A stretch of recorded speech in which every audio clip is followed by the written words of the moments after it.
Pelo sinal da Santa Cruz, livrai-nos Deus nosso Senhor dos nossos inimigos, em nome do Pai, do Filho e do Espírito Santo. Saúdo a todos os presentes, seminaristas José Vila, os nossos internautas, através do canal Imaculada, do YouTube, da nossa paróquia.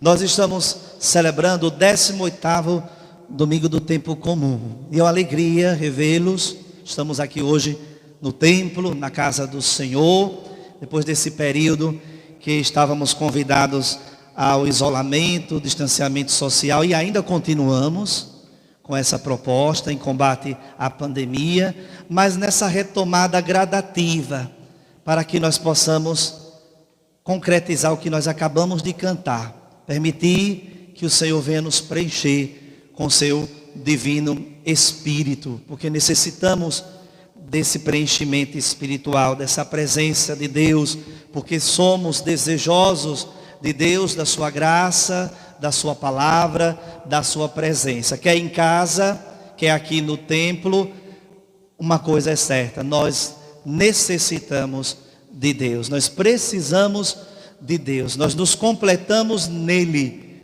e esta é a razão de estarmos aqui. Escolhemos a melhor parte: buscar o Senhor, encontrar o Senhor enquanto Ele pode ser achado. E aí eu gostaria de tomar a segunda leitura da carta de São Paulo aos Romanos, para iniciar a nossa reflexão. Vou abordar 2 pontos. O primeiro é este: o amor de Deus por nós. Esse amor manifestado em Cristo Jesus, como nos apresentou o último versículo dessa carta que foi proclamado, no versículo 39, a carta de São Paulo aos Romanos, no seu capítulo 8º. O amor de Deus por nós, manifestado em Cristo Jesus. Cristãos do mundo de hoje somos nós. Nós não podemos duvidar deste amor. Nós temos que sair de uma celebração como essa, renovados nessa certeza de fé. Nada poderá nos separar do amor de Deus, nada. E é interessante que São Paulo, ele vai elencar algumas situações que cada qual aqui com certeza já vivenciou em família, nas realidades que vivencia, nos contextos de vida. Tribulações, quem não as tem? Angústias, quem não as possui? Perseguições, vez ou outra percebemos claramente estes cenários: fome, nudez, perigo, espada.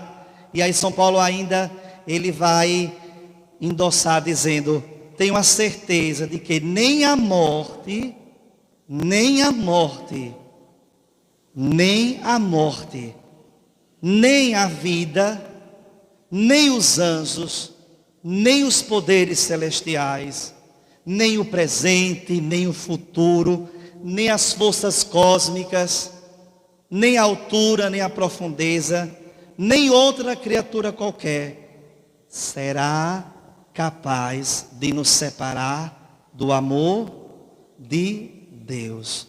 E é este amor quem nos renova, é este amor quem nos restaura, é este amor que nos faz homens novos, mulheres novas. É este amor que nos ressuscita, que nos reanima.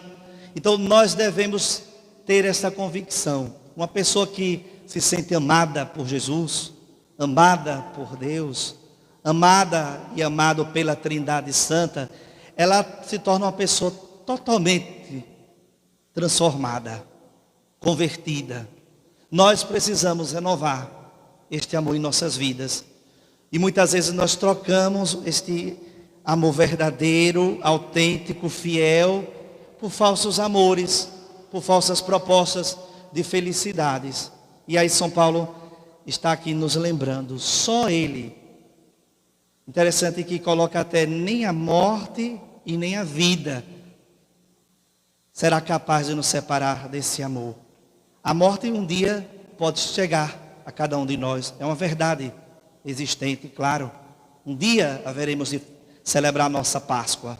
Agora, o amor de Deus não será separado de nós nunca, porque é este amor que nos eterniza. É este amor que nos glorifica, este amor que nos dá a vida eterna, meus irmãos e minhas irmãs. Agora vem o segundo ponto da nossa reflexão. Não adianta só estarmos dizendo e proclamando e testemunhando o amor de Deus por nós e nos fecharmos. Quem ama e experimenta o amor de Deus, ele transborda. A pessoa é capaz de se transbordar, é capaz de sair de si mesmo, porque o próprio Deus, que é amor, saiu de si mesmo para manifestar o amor que tem por nós. Não ficou fechado na sua divindade. Ele foi capaz de sair de si mesmo e vir ao nosso encontro, vir nos resgatar, vir fazer de nós homens novos, mulheres novas, famílias novas, humanidade nova. Veio apresentar para nós a civilização do amor. E aí eu gostaria de tomar o evangelho de hoje, que nos fala aqui uma multidão que era composta por 5.000 homens, sem contar as mulheres e as crianças, que essa multidão foi ao encontro do Senhor Jesus, faminta, necessitada, desejosa, clamando curas. E o que foi que brotou do coração de Jesus, que é o amor de Deus por nós encarnado? O amor de Deus por nós encarnado é a pessoa de Jesus em nossas vidas, assim como foi para essa multidão. E qual foi o sentimento que o Evangelho nos apresentou quando Jesus viu essa multidão? Os discípulos ficaram preocupados. É muita gente, como é que vai fazer? Tem que começar a despedir logo esse pessoal, porque a hora já está avançando. Mas o Evangelho apresenta que do coração de Jesus, ele teve compaixão. Compaixão. Esse sentimento de compaixão é você sentir o outro, é você se colocar no lugar do outro, é você ir ao encontro do outro e fazer algo acontecer, transformar as vidas das pessoas. Então quem experimenta do amor de Deus, age como Jesus. E nós somos convidados pela palavra a agirmos como nosso Senhor Jesus Cristo. De que maneira? Se um cristão no mundo de hoje não tiver a compaixão, a sensibilidade, às vezes a inquietude, essa inquietude necessária de não se conformar com algumas situações. Por quê? Porque eu sou cristão e eu tenho compaixão, eu tenho sensibilidade, eu percebo a necessidade, eu percebo aquilo que está injusto. Por exemplo, estamos enfrentando uma pandemia, tantos altos e baixos. Algumas pessoas estão aprendendo com a pandemia, outros ainda não aprenderam. A gente vai percebendo manifestações de egoísmos, de ambições, de jogos de interesses, de instrumentalizações, de corrupções. Nosso país, ele infelizmente tem se revelado dessa maneira, até numa pandemia. Nós vamos percebendo. Então, falta o quê? O amor de Deus em tantos corações dos cristãos, dos seguidores de nosso Senhor Jesus Cristo. Dizem que seguem o Mestre Jesus, mas não têm os comportamentos de Jesus. O comportamento de Jesus que o Evangelho destaca é o qual? Compaixão, sensibilidade. E é interessante que da boca de Jesus, quando os discípulos apresentam a preocupação por conta da multidão, é que nosso Senhor diz para eles: o que vocês têm aí? 5 pães e 2 peixes. Pouquíssimo. Para alimentar uma multidão de 5.000 homens, sem contar mulheres e crianças. E aí nosso Senhor, ele diz para os discípulos, manifestando que o discípulo, o seguidor de Jesus, é aquele que se compromete, é aquele que se envolve, não é só aquele que diz, que pena. Às vezes a gente escuta a expressão, né, popular, tadinho, coitadinho, sim. E o que nós vamos fazer, enquanto cristãos, que somos chamados a transformar este mundo, a sermos sal e luz, Jesus ele olhou para os discípulos e disse: dá-lhes vós mesmos de comer. Nosso Senhor não queria simplesmente resolver o problema e entregar o peixe já assado, como nós falamos no dito popular. Nosso Senhor chamou ao compromisso. Ele teve compaixão, ele percebeu a carência, a dor, o sofrimento, operou alguns milagres, houve curas nesse encontro com essa multidão.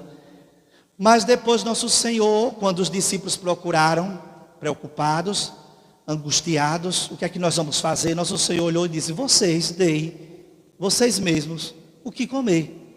Senhor, nós só temos 5 pães e 2 peixes, ou seja, eles estavam com o mestre, eles estavam só preocupados com 5 pães e 2 peixes, mas não eram capazes de fazer o quê? Um desdobramento, uma saída de si mesmo, porque o verdadeiro cristão é convidada a agir como um mestre. Não é só sentir simplesmente e não se comprometer. É você sentir, envolver-se, buscar fazer algo com aquilo que você tem, com aquilo que você possui. Eles aqui só tinham o quê? 5 pães e os 2 peixes. E é interessante que nosso Senhor utiliza dos 5 pães, dos 2 peixes. Ele pede o quê? Que os apresente. E em seguida ele faz o quê? Ergue os olhos para o céu, pronuncia a bênção e pede que os discípulos distribuam. E é assim, quando nós temos a confiança, quando nós temos esta atitude de fazer o que a gente pode em cada circunstância, em cada momento, de não cruzarmos os braços, a bênção de Deus acontece. O milagre acontece. E nós chamamos do milagre da partilha. E muitas vezes a gente partilha ou não partilho, dou ou não dou, ajudo ou não ajudo. E isso, e esse compromisso que eu tenho, e de repente a gente vai se fechando, colocando 1000 situações e deixa de sair de si mesmo, deixa de amar como o Senhor nos ama. Não confia que o Senhor pode multiplicar através da partilha. Não tem fé. Ainda continua com a ambição, com a ganância, só querendo a preocupação consigo mesmo, ou então acumulando, buscando. Como é que a gente vai ter o milagre dos 5 pães e os 2 peixes, quando nós percebemos muitas pessoas recebendo um auxílio emergencial, sem necessidade de receber? Quantos casos aconteceram no nosso país, assim, dessa maneira, de modo desonesto? E se diziam cristãos. Aí a palavra diz para nós: 5 pães e 2 peixes e a bênção de Deus. Então a bênção de Deus acontece quando existe a saída de si mesmo, a reta intenção, a capacidade de você ajudar o próximo, de você ir ao encontro do necessitado. Então todos nós, com uma palavra como essa, somos convidados a este exercício, meus irmãos e minhas irmãs. Eu dizia na celebração das 7 horas da manhã, que nós conhecemos pessoas que não acreditam às vezes em Deus, não tem nenhuma caminhada de fé, não tem nenhum movimento, nenhuma pastoral, pessoas que são indiferentes a um segmento, mas que muitas vezes nós encontramos nestas pessoas o gesto solidário, uma sensibilidade. São pessoas que ajudam o próximo. Mas nós, cristãos, além de ajudarmos o próximo, nós temos que ser envolvidos e motivados pelo amor de Deus. É diferente. A igreja não é uma associação. A igreja e os seus membros, a igreja de Cristo Jesus, é movida pelo amor de Deus, pelo verdadeiro amor, que nada poderá nos separar desse amor. E os seus filhos e filhas são chamados a ajudar o próximo, não como um assistencialismo, mas porque quer que o mundo se transforme, seja solidário, seja fraterno. Então, a manifestação do amor de Deus em nossas vidas, meus irmãos e minhas irmãs, se dá no desdobramento de nós mesmos, nas saídas de nós mesmos. Nós precisamos ter estes gestos das partilhas, da solidariedade, da compaixão, para transformarmos o mundo. Deus está sempre fazendo para nós muitas bênçãos, graças, milagres e prodígios. Quantas bênçãos! Deus nos ofereceu tudo, mas a nossa ambição, a nossa ganância, a humanidade vai demonstrando o quê? Poucos com muito e tantos outros sem nada. Isso é o quê? Vontade de Deus? Nunca. E às vezes a gente escuta, Deus quis assim? Não. Deus quer um mundo para todos. Deus é sempre bênção para todos. Deus sempre sente compaixão diante daquelas necessidades que temos. Que nós possamos buscar, praticar o nosso cristianismo, transformando o nosso meio. Começa aqui, no nosso município de Itabaianinha, com pequenos gestos de partilhas. E aí quando você partilha, você diz, Senhor, aqui são os meus 5 pães e os meus 2 peixes do Evangelho. Dai-nos a bênção e o milagre acontece. Agora, quando existe 5 pães e 2 peixes, e aí eu não sou capaz de oferecer esse pouco, e aí eu me prendo, eu me torno escravo, eu me aprisiono dos bens materiais, daquilo que possuo, e a gente sabe uma verdade, né? Quando a gente parte para a casa do Pai, nós não podemos levar nada. Ninguém aqui já viu caixão com gavetas. A gente só leva aquilo que a gente semeou de bom, de partilhas, de solidariedade, do amor de Deus, verdadeiro e demonstrado com gestos, com atitudes. Que façamos a diferença neste mundo, sendo sal e luz, e que sejamos movidos por este verdadeiro amor. Quero encerrar com as palavras de São Paulo aos Romanos: nenhuma criatura poderá nos separar do amor de Deus manifestado em Cristo Jesus. Amém.